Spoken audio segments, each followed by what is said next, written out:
अस्सलाम वालेकुम Rabia, welcome back. कैसी हैं आप? वालेकुम अस्सलाम। मैं ठीक हूँ, आप कैसी हैं? अल्हम्दुलिल्लाह मैं भी ठीक। आपका वीक कैसा गुजरा? पहले से मैनेजेबल था। गुड। अच्छा, आज पहले हम पिछले सेशन का होमवर्क देखेंगे, देन हम देखेंगे कि जो हमने रेगुलर ईटिंग वॉमिटिंग से पहले रुकने की प्रैक्टिस की थी और लास्ट हमने एक बिहेवियरल एक्सपेरिमेंट किया था, तो वो आपके साथ उसका एक्सपीरियंस कैसा रहा, ठीक है? उसके ठीक है। बाद हम एक और इम्पोर्टेंट चीज़ एक्सप्लोर करेंगे आज के सेशन में कि आपका कॉन्फिडेंस और मूड वेट और बॉडी शेप से कितना इफ़ेक्ट होता है, ठीक है? ठीक है। क्या आपको आज का एजेंडा ठीक लग रहा है? जी बिल्कुल। ओके। और ना एक और बात, आपने अपना मेडिकल फॉलोअप ज़रूर कंटिन्यू रखना है जब तक आपका डॉक्टर आपको कहता है। ठीक है। अब मैं आपसे रेगुलर ईटिंग प्लान के बारे में पूछूंगी कि इस वीक ब्रेकफास्ट लंच और स्नैक्स का रूटीन कैसा रहा आपका? पहले से बेहतर था। मैंने ब्रेकफास्ट और लंच दोनों किया और आफ्टरनून स्नैक भी मिस हुआ था एक। ठीक है, बहुत भूख स्ट्रॉन्ग थी आपने बोला, लेकिन आपने कहा कि घर जाकर फ़ौरन से आपने स्वीट स्टार्ट नहीं की बल्कि आपने पहले डिनर किया था, है ना? जी। ठीक है, ये इम्पोर्टेंट प्रोग्रेस है रबिया। आपने इंटेंस भूख के बावजूद भी प्लान मील चूज़ किया। I appreciate your efforts. इस वीक कोई कंट्रोल लूज़ करके खाने का आपके साथ बिंज ईटिंग का एपिसोड हुआ था? एक दफ़ा हुआ था लेकिन पहले जैसा बहुत ज़्यादा नहीं था। ठीक है, उसके बाद वॉमिटिंग करने का आपका बहुत ज़्यादा दिल किया था या नहीं? जी 80 के करीब प्रेशर था। ठीक है, फिर आपने क्या किया? फिर मैं वॉशरूम नहीं गई और लाउंज में बैठ के मैंने 10 मिनट इंतज़ार किया ठीक है। और प्रेशर 80 से 60 हो गया था ठीक। और इस दफ़ा वॉमिटिंग भी नहीं हुई। गुड, बहुत मीनिंगफुल स्टेप था आपका। क्या आपको इससे कोई नई बात समझ आई थी? इससे मुझे ये समझ आया कि फीलिंग स्ट्रॉन्ग हो सकती है लेकिन हर दफ़ा मुझे फ़ौरन एक्शन लेना ज़रूरी नहीं है। बिल्कुल, इसी एक्सपीरियंस को हम आगे भी स्ट्रेंथन करते रहेंगे अपने सेशंस के साथ साथ, ठीक है? ठीक अब है। ब्रेड वाले एक्सपेरिमेंट को अब हम देख लेते हैं कि आपने कितनी दफ़ा ब्रेकफास्ट में ब्रेड इंक्लूड किया? 2 दफ़ा। एक्सपेरिमेंट से पहले आपकी प्रिडिक्शन क्या थी? उससे पहले मुझे लगता था कि ब्रेड खाने के बाद बहुत गिल्ट होगा, मेरा कंट्रोल ख़राब हो जाएगा और शायद शाम को बिंज हो जाए। ठीक है। और इस प्रिडिक्शन पर आपका कितना यकीन था? May be 75 out of 100। ठीक है। और पहले दिन ब्रेड खाने के फ़ौरन बाद आपका जो डर था कि आपका वेट गेन हो सकता है, वो कितना था? 65 के करीब। ओके। क्या आपने लंच या स्नैक फिर स्किप किया था इस वजह से? पहले दिल कर रहा था कि मैं स्नैक्स स्किप कर दूँ, हम्म। लेकिन फिर मैंने प्लान फ़ॉलो किया। ठीक है। देन प्लान फॉलो करने के बाद रात को क्या आउटकम आया? रात को बिंज नहीं हुआ और गिल्ट पहले था लेकिन शाम तक कम हो गया था। ठीक है, और दूसरे दिन? दूसरे दिन फ़ियर पहले से थोड़ा कम था, शायद 45 या 50। इस एक्सपेरिमेंट से आपने क्या सीखा?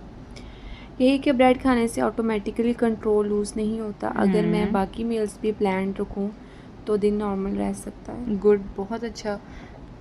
क्या ओरिजिनल प्रिडिक्शन जो थी आपकी वो पूरी तरह से सच हुई है अब?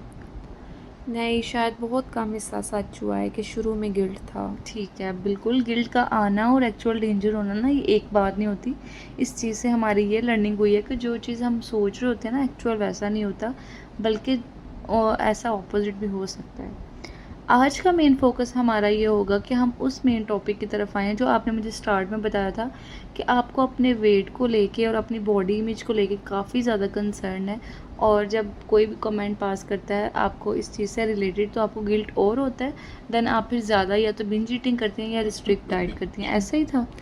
जी ऐसा ही है। फिर मुझे लगता है कि मैं अच्छी नहीं लग रही और मैं अपने आप से डिसअपॉइंटेड हो रही हूँ। बिल्कुल, यानी कि आपका मूड इस चीज़ पे बहुत ज़्यादा डिपेंड करता है कि अगर आपके बारे में कोई भी पर्सन इर्द-गिर्द से थोड़ा-सा भी आपकी बॉडी शेप पे कमेंट कर दे तो आप फ़ौरन से डिस्टर्ब हो जाती हैं और देन आपका साइकिल अगेन से स्टार्ट होता है। ठीक है, अगर आपको लगे कि आप थिन लग रही हैं या वेट कम हुआ है, देन आपका कॉन्फिडेंस कैसा होता है? फिर मेरा कॉन्फिडेंस काफ़ी बेटर हो जाता है और फिर मुझे लगता है कि मैं कंट्रोल में हूँ। ठीक है, यानी आपका कॉन्फिडेंस कभी बहुत ऊपर और कभी बहुत नीचे चला जाता है।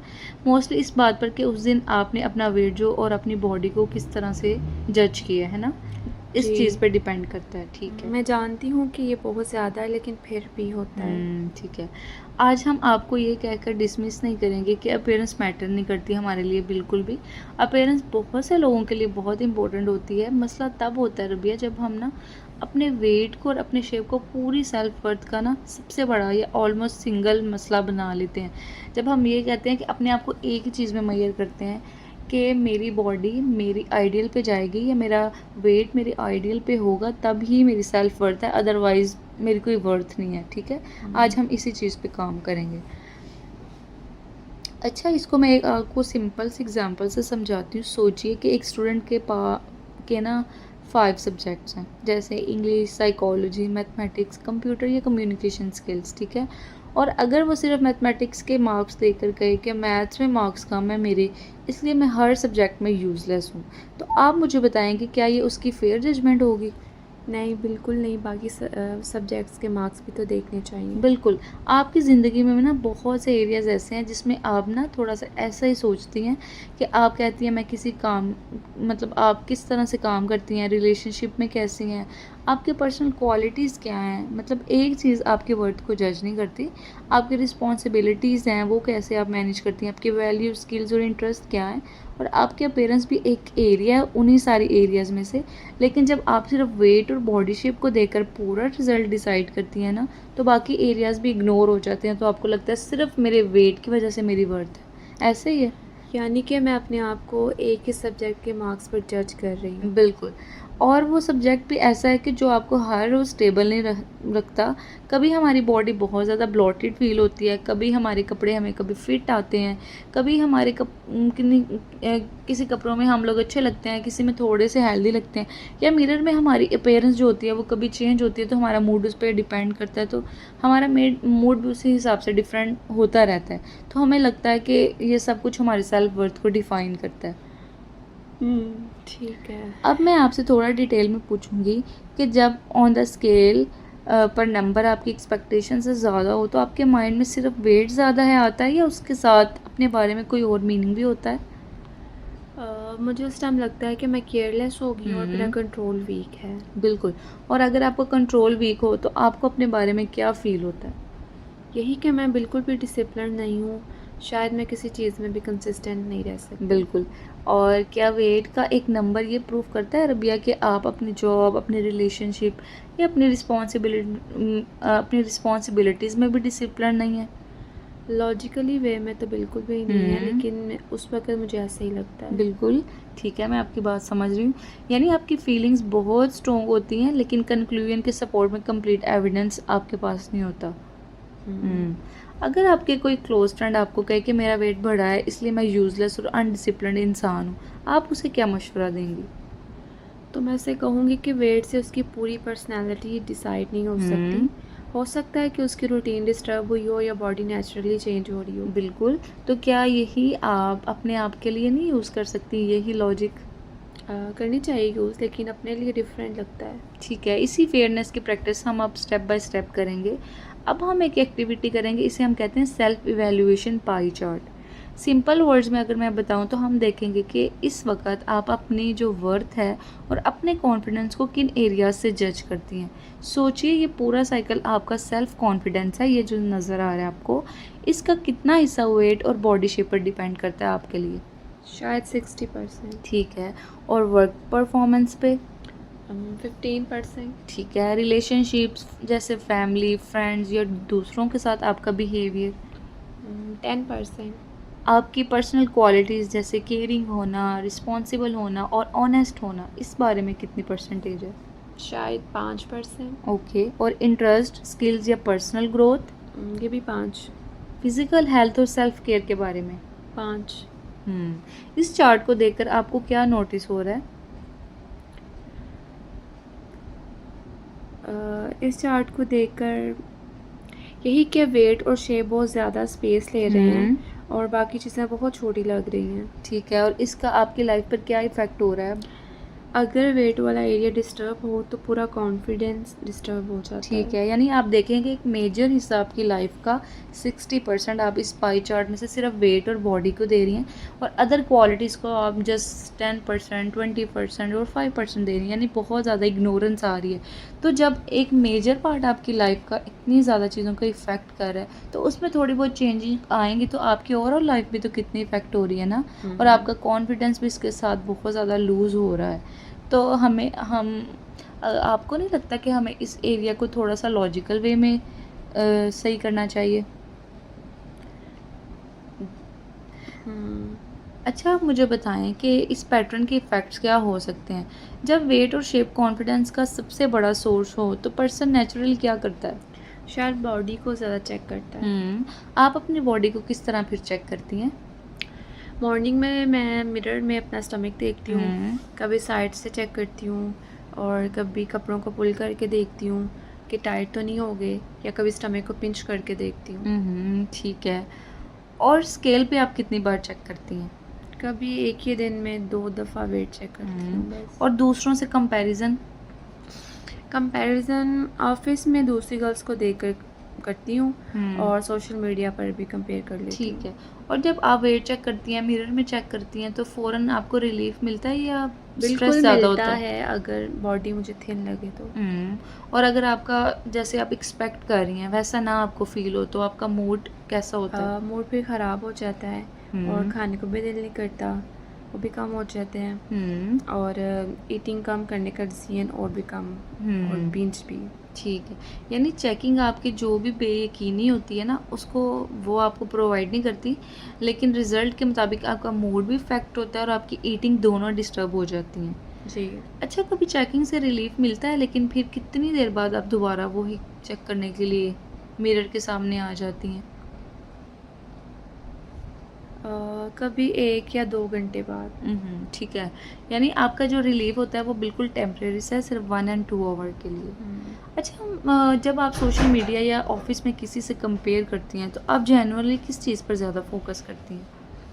उनका slim waist, clothes and confidence. ठीक है, क्या आप उनकी पूरी life, health, eating pattern, insecurities या डिफ़िकल्टीज़ भी जानती होती हैं? नहीं। तो रबिया, कंपैरिजन में आप अपनी कंप्लीट रियलिटी को किसी और के सिलेक्टेड अपीयरेंस के साथ कंपेयर कर रही होती हैं जब, तो जी, जब मैं उनकी अच्छी चीज़ देखती हूँ और अपनी वर्स्ट चीज़ देखती हूँ। यानी ये कंपैरिजन आपको नेचुरली अनफेयर आपके साथ हो जाता है। आप बाकी सारी चीज़ें तो नहीं देख पा रही होती लेकिन उस टाइम पे सिर्फ आपको एक फ़िज़िकल अपीयरेंस नज़र आती है, उसकी बेस पे आप कंपैरिजन करती हैं और ख़ुद को डिस्टर्ब कर लेती हैं।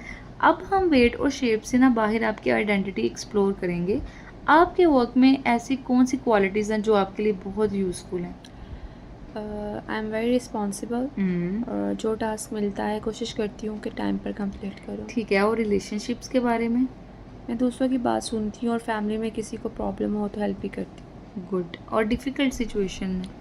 डिफ़िकल्ट सिचुएशन में मैं बहुत पैनिक कर जाती हूँ लेकिन फिर भी काम मैनेज कर लेती हूँ। ठीक है, थेरेपी में आपकी कौन सी क्वालिटीज़ ऐसी हैं जो आपको भी नज़र आ रही हैं कि मेरे लिए काफ़ी अच्छी हैं? शायद ऑनेस्टी और मैं एम्बैरसिंग चीज़ें भी शेयर कर रही हूँ। और करेज, डिफ़िकल्ट फीलिंग्स के बावजूद भी आप एक्सपेरिमेंट्स को ट्राई कर रही हैं, ये भी तो आपकी एक क्वालिटी है ना?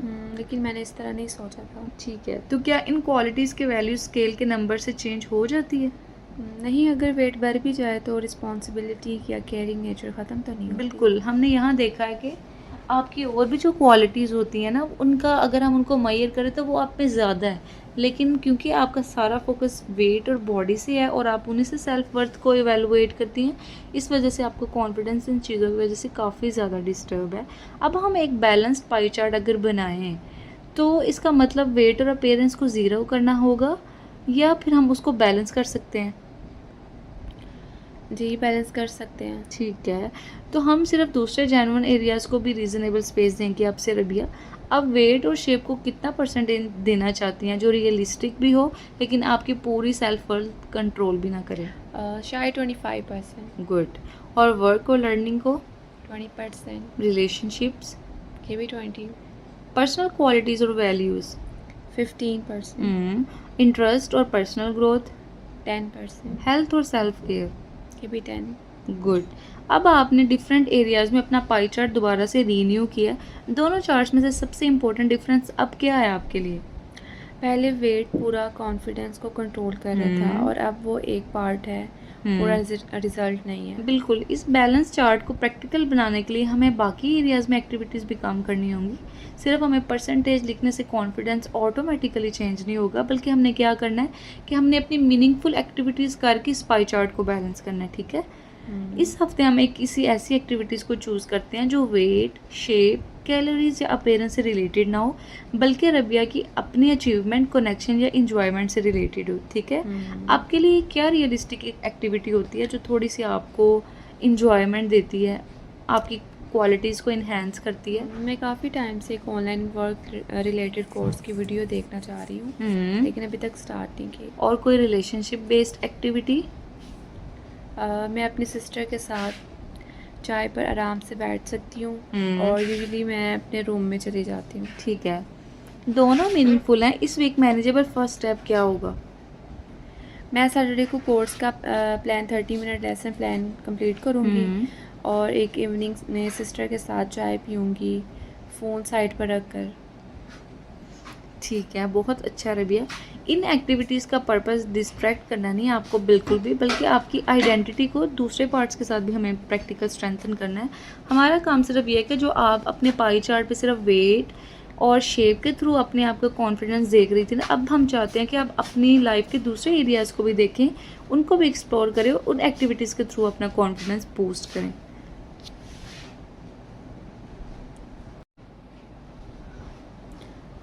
तो क्या मुझे मिरर या वेट चेकिंग कम्प्लीटली स्टॉप करनी होगी? इस सेशन में हम सडन स्टॉप नहीं करेंगे बिल्कुल भी। पहले हम एक्यूरेटली नोटिस करेंगे कि आप कब चेक करती हैं, कितनी दफ़ा दिन में चेक करती हैं, और चेकिंग से पहले आपकी क्या थॉट्स या फीलिंग होती हैं। चेकिंग के बाद मूड बेहतर होता है या आपका मज़ीद वर्स होता है, उसके बाद ईटिंग पैटर्न्स पर आपका क्या इफ़ेक्ट होता है।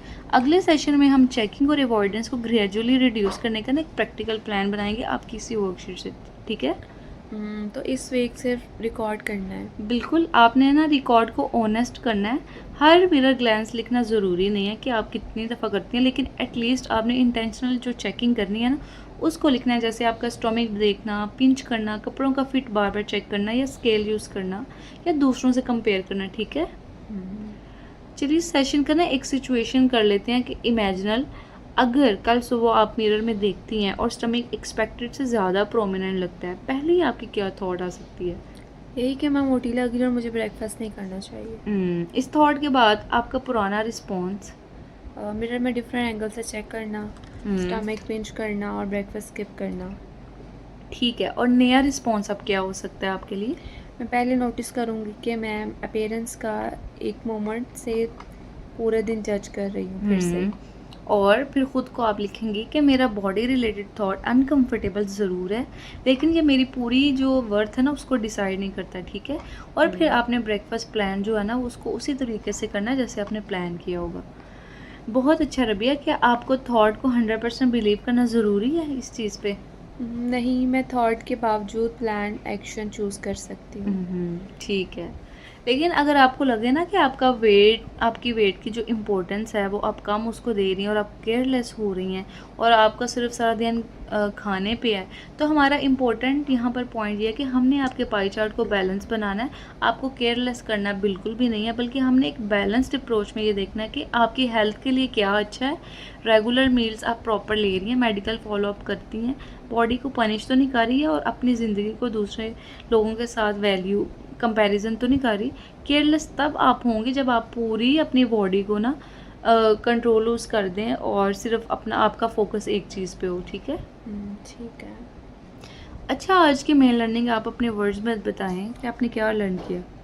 यही कि मैं अपनी सेल्फ वर्थ का बहुत बड़ा हिस्सा वेट और बॉडी शेप पर रखती हूँ, इसलिए स्केल या मिरर का रिजल्ट पूरा मूड इफेक्ट नहीं करता। ठीक है, और सेल्फ इवेलुएशन पाई चार्ट से आपको क्या समझ आया? मैं करंट चार्ट में वेट 60% था, मेरा करंट चार्ट पे वेट 60% था, लेकिन मेरी लाइफ में work, relationships, qualities, health and interest भी हैं। ठीक है, और बॉडी चेकिंग का क्या इफेक्ट हुआ? कभी टेम्परेरी रिलीफ मिलता है, हम्म लेकिन फिर दोबारा चेक करने का दिल करता है। हम्म अगर रिज़ल्ट पसंद ना आए तो ईटिंग डिस्टर्ब हो जाती है मेरी। बिल्कुल। इस वीक हम क्या करेंगे कि हमने क्या करना है, आपने एक तो रेगुलर ईटिंग कंटिन्यू करनी है होमवर्क में, फिर आपने वॉमिटिंग से पहले वही 10 मिनट्स की प्रैक्टिस करनी है, देन आपने बॉडी चेकिंग या कंपैरिजन का रिकॉर्ड लिखना है जो मैंने ठीक आपको है। बताया, ठीक है। और फिर टास्क 4 हमारा होगा कि हमने मीनिंगफुल नॉन अपेयरेंस एक्टिविटीज़ करनी है 30 मिनट्स के लिए।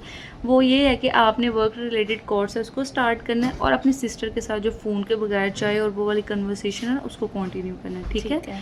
रबिया, अगले सेशन में हम आपका चेकिंग रिकॉर्ड देखेंगे, फिर हम mirror checking, repeated weighing, comparison से रिलेटेड सारी चीज़ें रिव्यू करेंगे, ठीक है। ठीक है।